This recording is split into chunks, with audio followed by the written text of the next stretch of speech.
One for me and one for me. Hee hee hee. Kyle, take this away. Dr. Pepper stinks. Kyle, where the heck are you?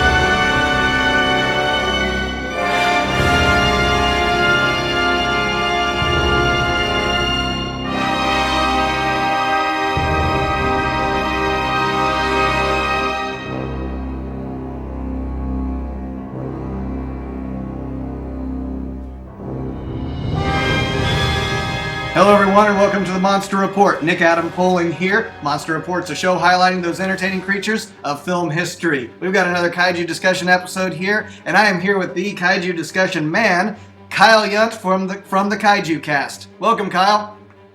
Thank you for having me, Nick. Yep, it's good to have you here via Skype, talking to me all the way from the great state of Oregon, right? That is true. I am in Portland, Oregon, and it is currently, of course, raining outside. Yep, okay, that's what it does during this time. We are going to talk about G84, Godzilla 1984, and talk about, our reactions to it. You did a Kaiju Cast a while ago on this, and I did a panel at G-Fest, but if you didn't get the chance to either hear that Kaiju Cast episode or see my panel that was with Ed Godzishevsky and Chris from Chris Goji Fan 93, check it out on YouTube, check it out on Kaiju Cast. We are going to talk about kind of our first reactions and then go through kind of what we feel about the film, visual effects, a little bit of everything. So, Kyle, tell me about, was this your first Godzilla film?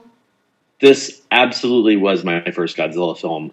I've told this story many times on the podcast. My first kaiju film was Rodan, and it was because I loved dinosaurs. And for some reason, the Godzilla films never crossed my path. It was just the Hanna-Barbera animated series that I had seen before. So I was living in Tokyo at the time, and on the English channel on TV, they were playing Godzilla 1985, the American version of the Japanese film. And that was my first reaction, to first seeing it was just kind of like, oh, where has this been all my life? And I was an instant fan. Yeah. So was that a television version with commercials and cut for violence at all or anything like that? I don't think it was cut for violence. I think they probably did play commercials on it, but if they did, they would have been Japanese commercials. Yeah. Okay. So yeah, and I think I remember seeing the television broadcast version as well, and then later was the video store.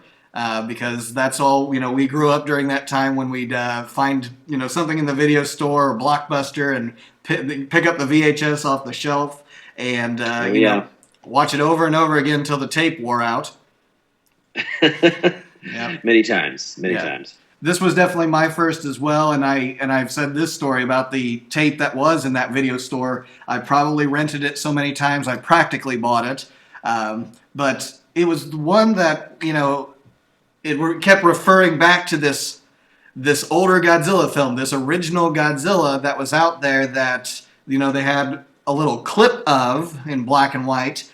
And, they're saying that was 30 years ago. And so when you were kind of watching it and kind of putting together the story in your head of what that was like, what did that kind of feel like to you as a kid thinking about that film that you hadn't seen yet? It's funny. I was thinking about that in terms of, what do I care about, Godzilla chronology as a young child? And I didn't care about it as a child. So, this was my first introduction to Godzilla. I think somewhere in the back of my head, I knew that there must be an older Godzilla movie, and that's what this footage is from, or that they were referencing an older Godzilla movie. But because Godzilla 1985 is essentially a direct sequel to it. You don't need the rest of the other films. It didn't. It never threw me for a loop. I thought it was great. Yeah, it stands alone well on its own, doesn't it?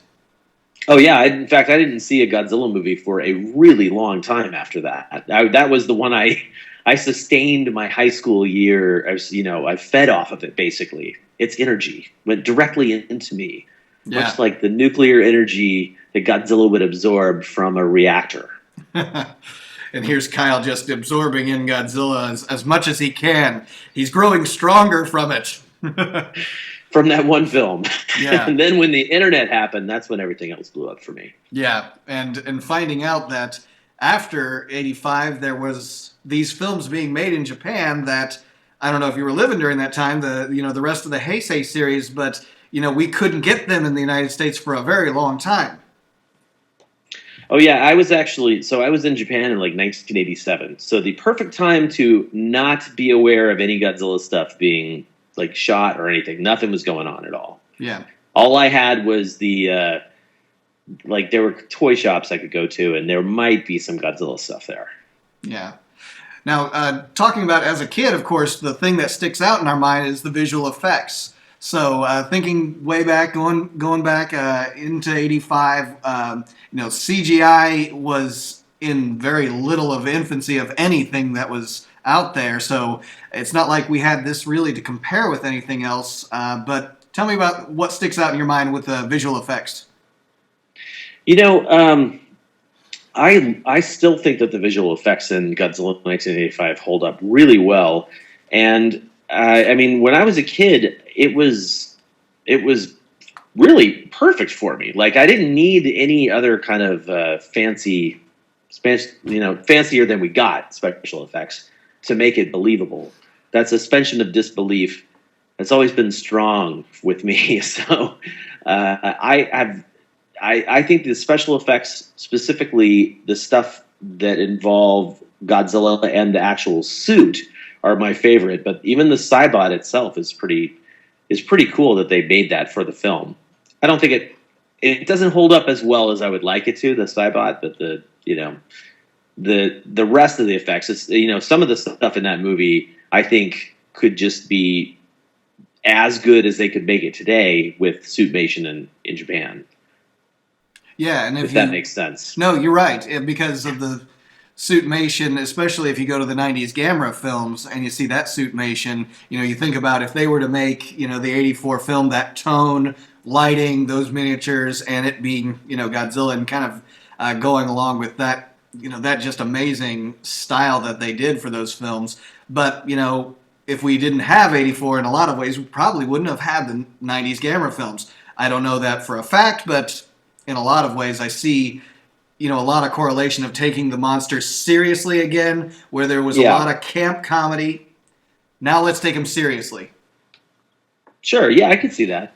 Yeah. I was just going to say, you should just say as a definitive fact, because you heard it directly from the stepsister of the brother who was on the movie, that, Gamera 1995 was absolutely made because of 1984. Oh, okay, let's just, well, we won't start even a rumor. We'll just say, fine. Yeah, we'll just throw it out there. Yeah, as it is. Of course, the Cybot we talked about a little bit. Even pre-Jurassic Park, where they were using, robotic dinosaurs, which had a lot of convincing shots and close-ups and melding that with CGI dinosaurs. This is, I think, about 6 or 7 years prior to that film, maybe even longer. I think Jurassic Park was in the neighborhood of 92, so we're probably talking more like 8 years prior to that. One of the things I think it was 94, but don't quote me on that. But yeah, so totally, 10 years prior, something like that. Mm-hmm. The technique that they used, I know they spent a lot of money on that Cybot. Toho spent, I want to say, about $400,000 on that Cybot. When I'm just going to go ahead and say I think that money could have been spent on other special effects and been just as good. Yeah. The Cybot, I like, because they only did the Cybot really in this movie. Like, a fully from the chest up animated. And actually, I don't know if you want to tell your viewers like what the Cybot Godzilla is. That's why, yeah, just to make sure everyone understands, it is the robotic version of Godzilla. I think it stands about 30 feet tall, something to that effect. Ed, if you look at my panel on YouTube, Ed Gajuszewski, has a lot of really cool shots of the Cybot Godzilla and him in Japan. I mean, he's at one point, literally, it's a shot of Ed holding the Super X in his hands, and it's so cool to see that. But watch the film. Just watch Godzilla 1985, and you'll see the shots of the robotic Godzilla, and of course you can tell which parts are the suit, the man in the suit, Kenpachiro Satsuma. But especially when I show my students, anyways, the Cybot, the close-ups. What I really like about it is the lips curling. I think that's pretty effective. Yeah. Well, I guess what I would say is I think that the Cybot, the goal of the Cybot, so that you could have so Toho could make a Godzilla that, snarled and bared its teeth and roared and its head shook and its eyes moved around and all that stuff. That makes sense that they would want to do that. American productions at the time were doing that. So it seems like somebody would have made that decision and been okay with it. Yeah. But from concept to execution, something didn't work as well as it should have. And so, unfortunately, while it looks good, it doesn't look great. And it's not a great match for the suit. You're right. Yeah, you could really tell the difference between. But, as far as the visual effects goes, I always kind of go back. This is Teruyoshi Nakano, of course, who always really wanted to have that serious tone of Godzilla, even though in a lot of ways, if you go back to his Showa portion of it, he was probably he was the special effects director on a lot of the less serious, especially the 70s Godzilla films. But he always really wanted to have this as a serious Godzilla fan. A serious Godzilla special effects director. He got kind of his wish with this film. Oh yeah, and I mean, essentially, this was his swan song. He was like, "Yeah, boom, I nailed it. Out of here. I'm out of here. Yeah, I can't top this." Yeah, that's sad though. I know. Yeah, I built a Cybot, which I think over the years it deteriorated. I think it lasted up until I think 95, where they were still using it publicity wise. But unfortunately, Ed made us all cry in the panel. When he talked about how broken down and in pieces it is now, because it just can't last, unfortunately. No, the latex, the stuff they make the suits out of, the foam latex, it does not withstand the test of time at all. Yeah. Someone can't have it in their backyard, just standing back there, and it's just going to fall apart, rain and all that. What about the miniature city and all of that visual effect wise? I thought that was pretty good. I mean, I think everybody who's well, maybe not everybody, but I'm sure a lot of people out there know that Godzilla's size was increased, and when his size was increased, that means the buildings around him had to stay in the same scale. So, stay in the same scale as they would have been previously. Wow, I said that terribly. Anyway, the deal is that they had to make the miniatures smaller in order for them to be in the correct scale with Godzilla. So, that movie has some great stuff in it, but it also has some it has some miniatures that I choose to look the other way and say, I didn't see that piece of foam core breaking off of that window. It does. That's not important. Yeah. And it's seeing some of the wire, which if you see the more up-converted and HD versions of it, now you can see some of those wires for especially the airplanes, the jets flying into the ocean in front of Godzilla and exploding there. Wow, there they are. This isn't 54, this is 30 years later, but they're as visible as they could be. Dude, we were watching Space Godzilla, which obviously came out 10 years after Godzilla 1985, and the Blu-ray does not do wonders for the wire work. No, it doesn't. Yeah. They never thought that they'd be seeing it in this picture quality, I guess. Yeah. And totally. And so we talked a little about the tonal shift from the Showa era, at least everything after the original Godzilla. We had, a tonal shift to a more camp comedy Godzilla, hero Godzilla. Now we're back to Godzilla being the bad guy, the villain. And so we got a tonal shift. Did you feel like that was effective since, we had 30 years pass to go back to that formula? Oh, I think it's absolutely effective. In fact, I'd say even more so than being effective, I'd say it was needed because, the reason the tonal shift happened in Godzilla films is because ticket sales were dipping. And so they kept trying these things. And when they found a mark of success, they were like, yes, keep doing that.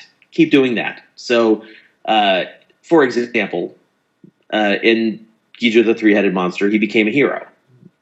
And he continued to be the hero. And as the movies continue and it gets more childish, they're selling less tickets in general. But when they do something like add Godzilla's son, they get a boost in ticket sales from kids. And so they translate that to success. And then the next film they do something, and the next film they do something. And so the migration or the evolution, technically is what I should be saying, of Godzilla from 1954 all the way to 1975 is a weird downward slope. And so I think there really was nowhere to go but down to, even further into bad ticket sales, bad movie making, etc. And so in the 80s, ever since the beginning of the 80s, I think even in the late 70s, really late 70s, Tomoyuki Tanaka, the producer of the Godzilla films, wanted to bring Godzilla back and make but he wouldn't do it for less than the best effort. Yeah. And that also included changing his origin, or not his origin, but changing his demeanor, essentially, back to the villain and making it a direct sequel to the original. Yeah, and speaking of the original, the relation to that, when it's compared to the original in a lot of ways, I guess, what do you kind of, what do you kind of look at when it comes to comparing it with the original, this film versus that one? Ooh, that's a good question. I would say that the original has, it's a classic in many senses of the word, but the 84 film, I think, it seems, obviously it's not a remake, it's a sequel, but in some ways it feels like it could be a remake because of that tone, because of that tonal shift, and it was like flipping the switch back to bad guy, right? So that comparison between the two, it just feels like it works together. I have never actually watched the 54 film and then immediately watched the 84 film, but I would definitely be interested in trying that to see how it felt. Yeah, and there's so many of the similarities when you do a side-by-side. You've got, the lead with sort of a romantic, undertone. You don't have the love triangle, but you have the, you have the scientist, of course, who... Thank goodness, that was her brother, dude. I know. Yeah, whoa, yeah. But you had a scientist character who's got all the answers. He's got the way to kill Godzilla. What they didn't have, of course, is a scientist character who's going to be self-sacrificial because he's not creating something that's going to change the world being used as a weapon like Dr. Serizawa. So I guess in one way that's, a deviation, but that's okay. At least, with this scientist, I think in a lot of ways you feel a lot of sympathy for him. He lost his family to Godzilla, but he's not trying to necessarily, he knows he's not going to kill Godzilla. He knows I guess he says in the American release, I'm just trying to send him home, whatever that means, to a volcano. That's his home, right there. Because he's a volcano monster. Well, yeah, of course, in Godzilla Raids Again, he was a volcano monster, yeah. So you had anyway. You have, of course, you feel sympathy for Godzilla, even though he's this force of destruction. You feel sad at the end. You've shed a few tears because he's an innocent creature. He's got to go in the volcano. He's sorry, but you can't coexist with us, our city, our people. I'm sorry, you've got to go or we got to go. Well, it's interesting. In a sense, he's almost kind of like what Dr. Yamane could have been if he had the technology and the people working with him to do so. Because essentially, Dr. Yamane is brought in the first movie as a specialist. And once he's done telling people, like, hey, this is a dinosaur you got on your hands, once he's done with that, he doesn't really interact with the government or the military until the very end when Serizawa goes and sacrifices himself.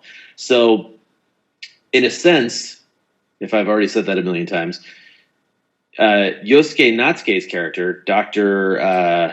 Hayashida, he essentially is doing the next best thing, which is, well, I don't want to kill Godzilla. I just want to figure out how to get rid of him. And like, by get rid of him, Dr. Hayashida probably means just go away. Go home, Godzilla. Yeah. But eventually he understands after the attack. I'm sure he understands. He's like, yeah, we got to actually really get rid of him. Yeah. And in a lot of ways contain him because, he obviously... He hangs out there for 4 or 5 years till some terrorists free him out of there in Biollante. But Yosuke Natsuke. Let's I was gonna think about his character. He is kind of the blend of Yamane and Serizawa in some ways, but more like you said, more of a Yamane kind of character. Well, he's a very typical Toho scientist character, and if anybody listens to the show, they know I love that. I love Toho's tropes, and I think that they work for a reason. And I think that the scientist angle, and like the scientists being the ones to make the change happen, or a reporter being the one to make the change happen instead of like a military leader who just uses weapons, I think that's great. And that embodies what I love about Godzilla movies. And, other things too, like crazy sci-fi weapons, like a maser cannon and a Super X. Yeah, of course. But, you're right. The scientist characters aren't always the mad scientist with a god complex to rule the world and all of this. In a lot of ways, Honda, his scientists were the ones who ended up having all the answers to solve the problems, and they were on the sides of the humans, and partially, maybe even sometimes, the sides of the monsters. If the monsters can accomplish the goal, which is get rid of this other monster, would you? Yeah, please, yeah. But I mean, essentially, so Dr. Yamane's character, Dr. Hayashida's character is kind of like Yamane, and then you could almost even say that the guy who plays Goro, the reporter, is almost doing a riff off of, Akira Takarada's character in Mothra vs. Godzilla, or any of the other influential reporters in the history of kaiju films. Yeah. It's one of those things where, like, when I watch Gamera Guardian of the Universe from 1995 and I see those tropes and I can identify those tropes and say, you know what? This guy gets what makes a kaiju film, and then they go off and do something even better. But that's what Godzilla 84 essentially did for me. It's like it knows how to make a Godzilla movie, obviously because it's Toho, but they kept those tropes in, and that's what makes a movie a kaiju film to me. Yeah, and of course this film kicked off the Heisei series of Godzilla films. How do you feel about the Heisei series as a whole? In general? In general, I think it's a solid effort as a whole.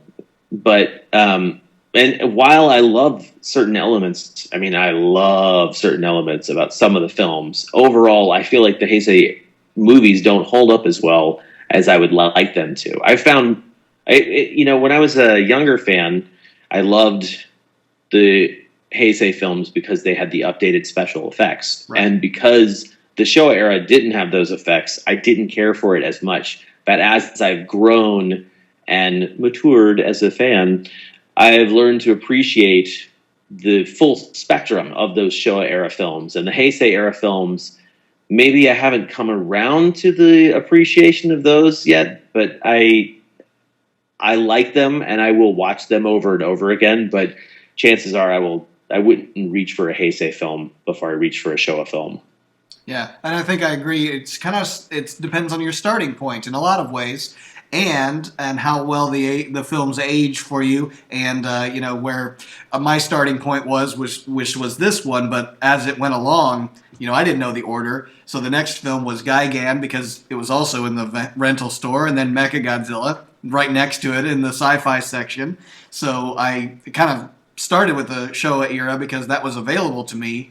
I think a lot of the younger Godzilla fans may have even started with Heisei or Millennium, and so that's kind of their Godzilla, how they like to remember him from their childhood, and then they discover the Showa era maybe later. They like it, but it's not the first ones they grab off the shelf to watch. Right. Yeah. So how has this film aged for you? I would say that the nostalgia factor alone, and the fact that I've seen Godzilla 1985 many times. You got to keep in mind that this was when I didn't have a lot of things going on in my life, and so I had the free time to sit there and watch a movie repeatedly, not in one sitting, but I'm bored. I'm going to go watch Godzilla 1985. I would watch it like to death, essentially. Like you were saying earlier, almost wearing out the tape, right? Yeah. So that nostalgia that was seeded and has grown in me makes the movie better than it is. I don't think Godzilla 1985 holds up as well as I would like it to. I remember the first time I saw the Japanese version, it was almost as if I was seeing a new movie just because it was, the original, it was in Japanese, and it's didn't have the American parts, obviously. And when I saw it, it was the first time I had seen it since, like, I had it on it was the first time I had seen Godzilla 1985 since I had owned the American version on VHS because it was not available on DVD. And so seeing a crisp, clean version of the Japanese original from 1984, it was very obvious to me, like, oh, this is not as good as I remembered. But because I have that strong sense of nostalgia for it, I don't care. But in that sense, like, I would, because of the nostalgia, if you said, hey, let's watch Godzilla 1985 or the Japanese version, I would probably choose the American version just because I find it more enjoyable. Yeah.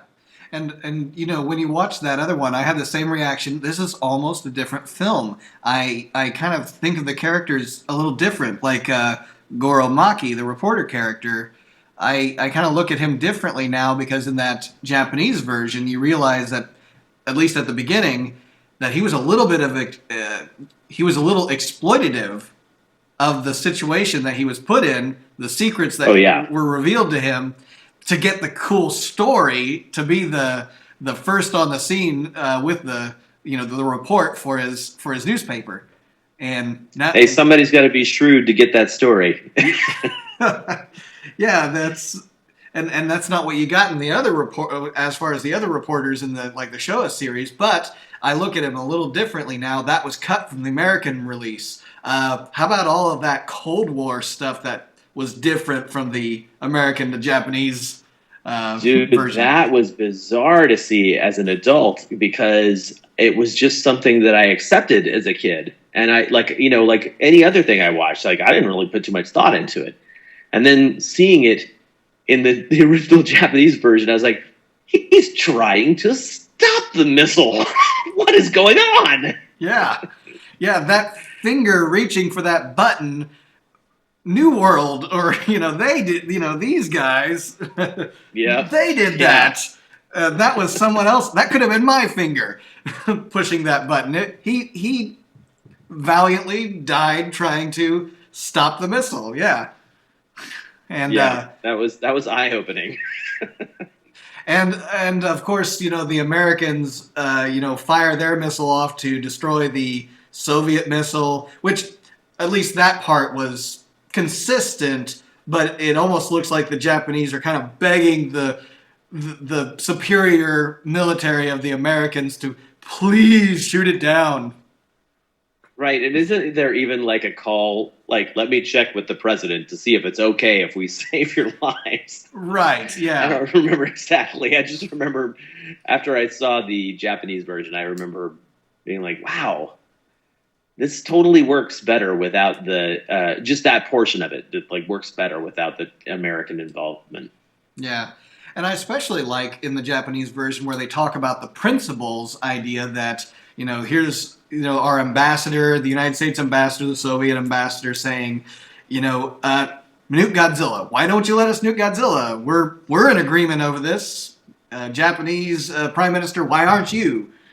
And they were talking about the principles, and he's just basically saying, knock it off, guys.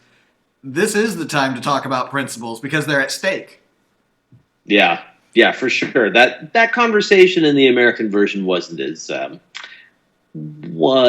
as sturdy as it was in the Japanese one. But I can understand why it got cut. I mean, I totally understand New World playing on the Cold War fears. I mean, it worked on me as a kid. Like, I remember thinking, I mean, obviously I wasn't a kid in the 50s, but I remember in the 80s thinking about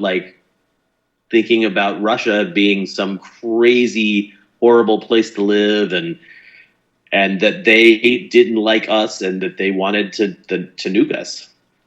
Yeah. Anyway. And that's a part of the aging of this film because, of course, it's talking about the Soviet Union. The Soviet Union is all broken apart now, and so we don't have quite the same maybe fears that one was exploiting. But you're right, it worked in that time, and of course it profited New World quite well actually in the end. And if you read the David Callett's book, it talks a little about the value, the price that they got to distribute the American cut. They got a real steal on that. Oh, cool. Yeah, it was like something like $5 million. I think they paid for American distribution rights. It was chump change because Toho really wanted another company to pick it up, and they wouldn't. And then they went to New World, but we're New World. We don't have a lot of money, but we can offer you this, and they took it. But and so that kind of contributed to them. But they did get Raymond Burr back 30 years later. What do you think? They did. Yeah. What do you think of old Raymond Burr in this cut? I'm going to keep saying the word great over and over again. I loved that character when I was a kid. Even though he didn't do anything, he just sat there and was an old, wise man. But even today, when I watch it, I'm like, he's got his delivery down, man. Like, Raymond Burr knew how to deliver a line. 30 years ago, they didn't find anybody, or whatever he says. Yeah. Like, it's awesome. So good. Yeah. And his closing monologue, I think it's probably the best ending of any Godzilla film. Mm-hmm. Yeah, it's so memorable. And, while you're going through the emotions of Godzilla, who has that last, scream as he dives into that volcano, and you hear Raymond Burr's voiceover, it's just like, turn the knife a little bit more as he's going through that. But it also helps that they're showing all the people crying, yeah, being upset that Godzilla's going away. Yeah, he did destroy our city, but we miss him somehow.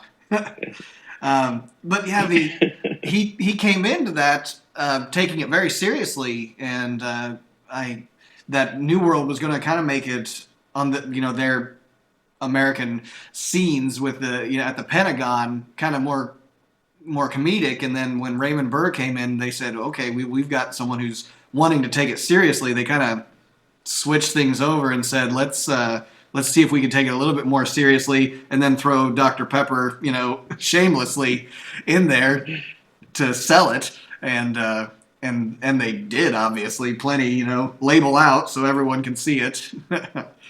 So, not to mention the giant drink machine in the U.S. complex. Yeah, and not Pepsi Cola, Dr. Pepper. It's got to be that. As far as like the elusive home video releases, because we've talked about VHS and the fact that we can get a Japanese DVD by importing it or bootlegging it or any other kind of ways. Do you know much about kind of the story of why we don't have a nice American release of this film? What I know, I thought I knew more than I did, actually, because what I know is that it has to do with the rights, so basically New Line? New Is that World. who it was? Yeah, so they put it out, and then over the course of however many years they had to renew it, maybe they renewed it, and then they went out of business, and their library got bought by somebody else, and I don't know the full story, because it's all very convoluted. And the end result is that we don't have the movie on DVD or Blu-ray at all. Yeah, from America, at least. Yeah, and the long and short of it is it's in some sort of legal limbo, and nobody knows who owns it. I could own it. You could own it as much as we know, because I guess because there was some other distribution of it by Anchor Bay with the big box set. You can't see it because it's out here in my table, but the that 5 cassette box set that all came together with the '84 Godzilla piece together. Anchor Bay released that, and so do they have the rights? Does Sony that have was like 1998 or 1999. It was the same time that the American Matthew Broderick Godzilla came out. Yeah, I think so. That was a long time ago. I don't know how long they would have those rights for, but Anchor Bay is still around, right? Well, and as I understand it, even online and forums, Anchor Bay is saying, well, we don't have the rights, so we're not sure. And so, and I even think Sony's been questioned about it, because Sony got the rights to start distributing some of those other DVDs. Did they get it by default because they they got the rights to the character for the new film, the '98 film, and some of that DVD distribution? So do you have it? Which I don't think they're interested in releasing it if they do have it. So I think the last person that I talked to that had all of that information cataloged in their brain was Keith Aiken from Sci-Fi Japan. Oh yeah. Yeah, okay. Definitely hit him up if you want to find out what the current state of Godzilla 1985 is. Yeah, essentially it's elusive.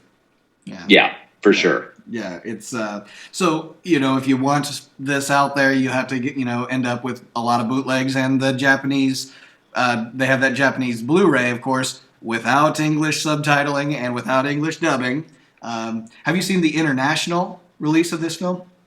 I've never seen the international version. I've only seen the international trailer, which is so weird to hear different voices coming out of the actors' mouths, because I'm used to different English voices coming out of the actors' mouths. Yeah.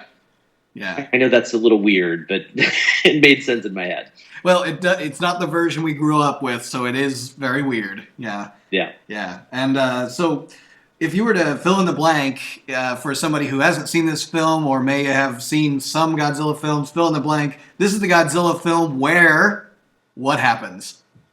This is the Godzilla film where I learned the term sayonara sucker. Sayonara sucker.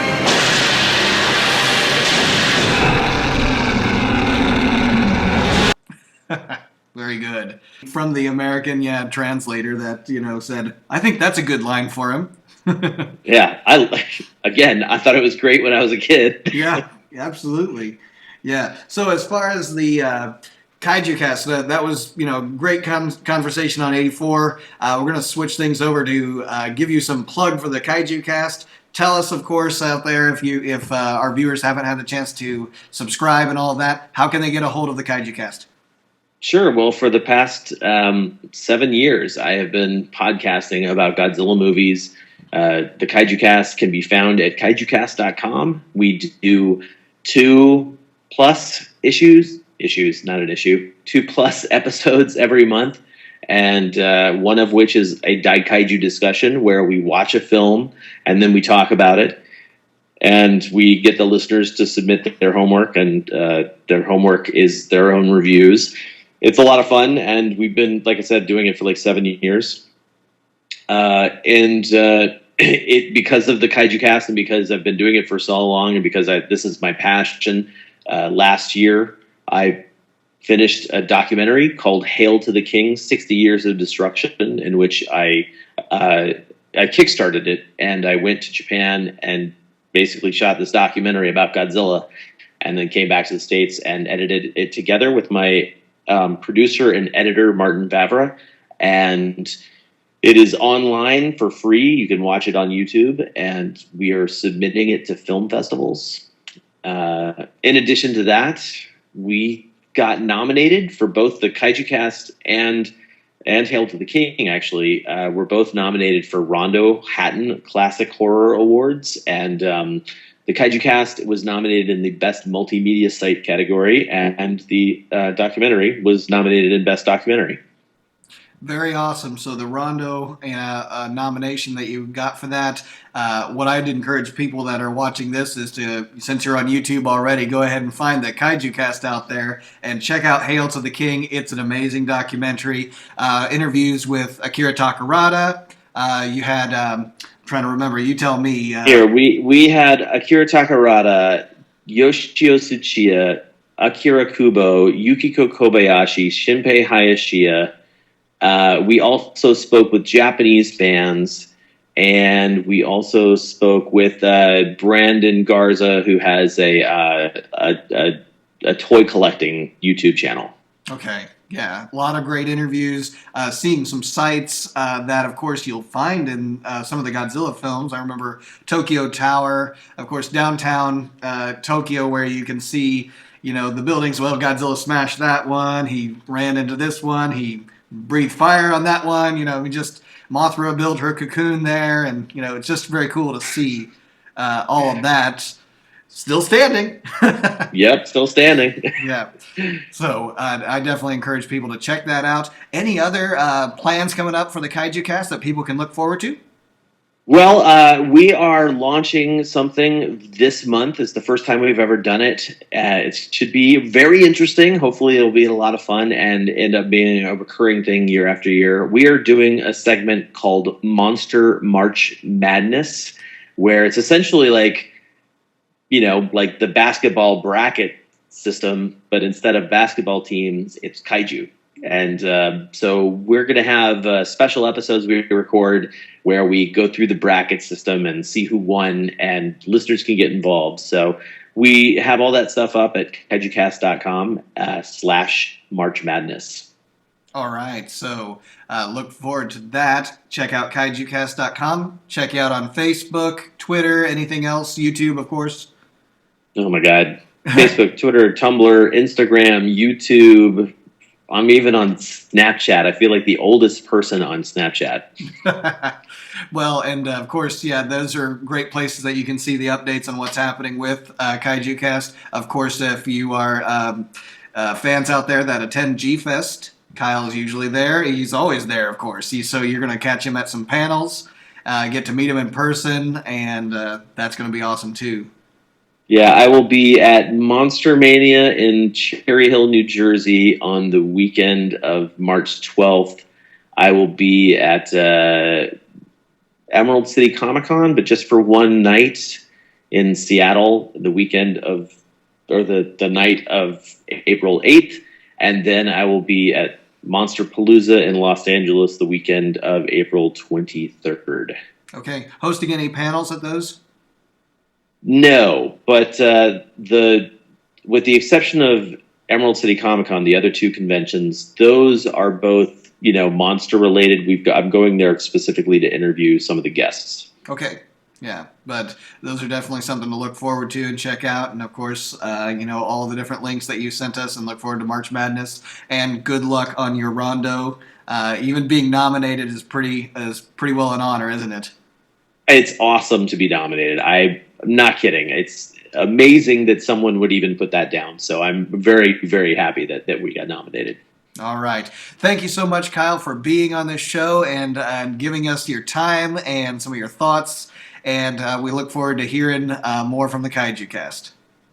Thanks, Nick. Okay. And thank you all for joining us for another great episode of the Monster Report. This has been Nick Adam Poling with special guest Kyle Yount from the Kaiju Cast. We'll catch you next time.